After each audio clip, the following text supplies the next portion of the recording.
Friends, आज हम बात करने वाले हैं class 11th half yearly MP board 2025-26 का पेपर और सब्जेक्ट का नाम है इंग्लिश अंग्रेजी। तो देखिएगा किस तरीके से आपका ये पेपर पूछा गया है। आप अपने क्वेश्चन के आंसर देख लीजिए। इसका सेक्शन फर्स्ट में आपका रीडिंग पूछा जाता है, तो पहले देखिएगा रीडिंग को पूरा तरीके से पढ़ना है। वैसे ही डॉक्टर APJ अब्दुल कलाम के बारे में पूछा गया है, तो पहले हम देखिएगा इनके बारी बारी तरीके से हम आपको इनके आंसर आपको प्रोवाइड करा देते हैं। जैसे who was the former president of India known as the victory leader of the inspiration teacher. तो पहला तो आपका डॉक्टर APJ अब्दुल कलाम हो जाएगा। इसके बाद है doctor Kalam vision 2020 focus on. आपका हुआ था, इन्होंने 4 कीज ऑफ एरियाज पर किया था। फिर है which areas of vision 2020 include the ideas of the established agro waste industries. तो इसका आपका जो किस पर किया था, एग्रीकल्चर पर किया था। इसके बाद है देखिएगा चौथा question, in the fields of health care what did the doctor Kalam emphasise for the rural areas. तो उन्होंने किया था आपका प्राइमरी हेल्थ केयर सेंटर पर। ठीक है। इसके बाद है which sector did doctor Kalam associated with E government and IT parts. तो वो उन्होंने किए थे आपके इंफॉर्मेशन टेक्नोलॉजी। बी वाला ऑप्शन सही हो जाएगा। Why did Dr. Kalam calls for the adoption of the modern farming technique and generally modified crops। तो उन्होंने आपका ये किया था, देखिएगा, to increase the productivity and improve the crop quality। What was the Dr. Kalam main goal the India in Vision 2020। तो इसका जो आपका राइट आंसर होने वाला है to increase the population। ठीक है ना। इसके बाद है देखिएगा पॉपुलेशन किया था या टू मेक, ये वाला राइट आंसर हो जाएगा आपका to make the India develop nation. Population बढ़ाने के लिए थोड़ी किया है, उन्होंने किया है to make the India develop, Bharat को विकास बनाने के लिए। फिर है doctor Kalam ideas on education. तो ये आपका promoting entrepreneurship and quality research. C वाला ऑप्शन सही हो जाएगा। इसके बाद है देखिएगा नवी क्वेश्चन का, what role the doctor Kalam assign to public private partnership in his vision. तो आपका हो जाएगा to finance industries project. According to doctor Kalam how could India's become a knowledge super power. एक कब बनेगा, the why the investing in the quality education and research. तो B वाला इसमें ऑप्शन सही हो जाएगा। इसके बाद है देखिएगा read the following passage and make notes. इस पर नोट मेकिंग बनानी थी और टाइटल देना था, तो यह तो आपसे बन गया होगा। इसके बाद सेक्शन बी में इस बार सेक्शन बी थोड़ा हटके पूछा गया है, इंग्लिश में अच्छा पूछा गया है। You are the school captain of the government boys higher secondary school Jabalpur, write a notice for the all other members to students counselling to attend a meeting, prepare for the plan of annual function. Annual function के लिए आपका ये notice आया है। इसके अथवा में poster पूछा गया है, cleanness drive and the 25 September to 2 October to spread awareness about the importance of the cleanliness and the hygiene। यानी एक पोस्टर तैयार करना है और इको क्लब के बारे में, यानी as a member of eco club. ठीक है, तो ये पोस्टर पूछा गया था। इसके बाद चौथा क्वेश्चन में आपको बोर्ड के द्वारा आपको एडमिट कार्ड इशू नहीं हुआ है, आपको प्राप्त नहीं हुआ है, तो एडमिट कार्ड इशू करवाने के लिए आपको लेटर लिखना था। इसके बाद है देखो दूसरा लेटर पूछा गया है, to younger with sharing the experience और विजिट हिल स्टेशन। किसी पहाड़ी को आप घूमने गए हो और अपने फ्रेंड्स को लेटर लिखना है कि वहाँ आपने क्या क्या अनुभव किया है।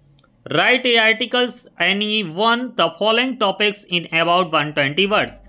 Importance in protecting trees, my vision in future India's, benefits of modern technology. किसी एक पर आपको टॉपिक लिखना था। सेक्शन सी आपका पूछा जाता है ग्रामर।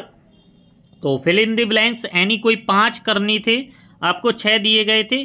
तो दे स्टेड इन, आपका ये होटल हो, they stayed in a hotel near the beach of the visited museum. तो द म्यूजिशियम आ जाएगा, पहले में ए भरा जाएगा। दिस इज द गर्ल, ये वह लड़की है। हु, इसमें आएगा WHO। Who won the first prize in the singing. He always his homework before dinner. तो ही इसमें आएगा डज। ठीक है। देयर आर फ्यू, कुछ chair in the classroom so please bring some मोर।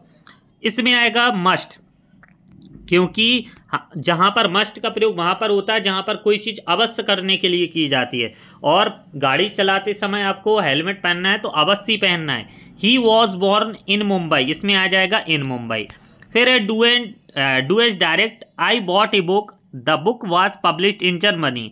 तो आई बॉट ए बुक, इसमें the book की जगह आ जाएगा which was Germany in which was published in Germany, या that was published in Germany. He replied that he would came, तो that he would केम आपका noun clause आ जाएगा। If they work properly, if की जगह आपको अनलेस लग जाना है, unless they work properly they will be punished. ये आपका नेगेटिव किस में बन जाएगा, अफर्मेटिव में। Students should have submitted the homework on time, इसको नेगेटिव में बनाना है, students should not have submitted the homework on time. इसके बाद है ही मेक्स नाइस टी, तो nice T is made by him. The boy said, do as direct indirect पूछा गया है, the boy said that Mohan was writing a letter. Present indefinite आपका past में बन जाएगा, प्रेजेंट कंटिन्यूअस टेंस है तो पास्ट कंटिन्यूअस, इसका कोई चेंज नहीं होगा। ठीक है, इसके बाद टेक्स्ट बुक का ये क्वेश्चन पूछा गया था, पहला who is the author of the above extract. तो आपका जो भी इसके ऑथर होंगे आपने किताब से पढ़े होंगे वो आप इसमें से इसको फाइंड आउट करके भर सकते हो। इसके बाद है who has the referred as C in the above extract, C किसके लिए कहा गया है, तो आपको इसमें फाइंड करके, ये आपकी किताब के हैं तो इसमें से आप फाइंड करके इसमें भर सकते हो किसके लिए कहा गया, mother of the author.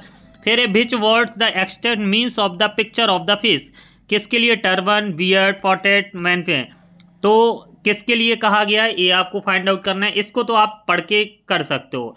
Last वाला आपका देखिएगा इसमें ओरिएंटेड का यूज नहीं हुआ है। फिर है देखिएगा 9th का अगला वाला question, read the following, what is the describe of the sleeks in the poem. ये आपकी की गई थी लेजार्ड, तो बी वाला ऑप्शन सही हो जाएगा। Who comes to food the young ones, तो इसका भी आपका गोल्ड फिंच हो जाएगा। इसके बाद है who gives shelter, shelter means छाया होती है, to the words and her young ones, तो इसका हो जाएगा लैम्बर्न ट्री, डी वाला ऑप्शन सही हो जाएगा। इसके बाद बी वाले ऑप्शन का राइट आंसर देखिएगा, for which the lesson has the text book came, तो इसका जो राइट आंसर आपका होगा वो आपको यहाँ पर द एड्रेस, इसमें आपका जो राइट आंसर निकल के आएगा वो होगा आपका द एड्रेस। ठीक है ना, यहाँ से 1 मिनट, द एड्रेस। फिर है who has told the author about the miss drawling, कौन कह रहा है, her mother. Which of the following is the similar word to the precious, precious का valuable. The author did not want to upset by, किससे कह रहा है, memories. ठीक है ना, सी वाला ऑप्शन सही हो जाएगा। इसके बाद आपको क्वेश्चन आंसर देने थे तो आपको इसके आंसर आसानी से बन गए होंगे और इजी क्वेश्चन थे तो इनके क्वेश्चन के आपको आंसर करना था। तो आई होप कि आपको पेपर आपका अच्छा गया होगा और थोड़ा पेपर सेक्शन बी थोड़ा हट के आया और बाकी सारे क्वेश्चन अच्छे तरीके से पूछे गए हैं। ठीक है, तो आई होप कि चीज़ें आपकी अच्छी तरीके से हो गई होंगी और जो भी आपको कमेंट कोई भी क्वेरी हो तो आप हमें कमेंट बॉक्स में शेयर कर सकते हो। तो मिलते हैं नेक्स्ट वीडियो में आपके लिए, तब तक के लिए आपको इसके और राइट आंसर आप देख लीजिएगा। इसका आपका मोर देन 100 ईयर से एगो होगा जाएगा, इसका डी वाला ऑप्शन सही हो जाएगा और इसका जहाँ तक आपको इसमें मिलेगा आपका, इसका देख लेना पिक्चर ऑफ द फिश किसके लिए कहा गया है, तो इसका आपका ऑप्शन, ये दोनों ऑप्शन आप देख लेना ग्रांड या पोर्ट्रेट के तरीके से। तो चलिए इस वीडियो को हम एंड करते हैं और फिर हम नेक्स्ट वीडियो में नेक्स्ट पेपर के बारे में एनालिसिस करेंगे। धन्यवाद।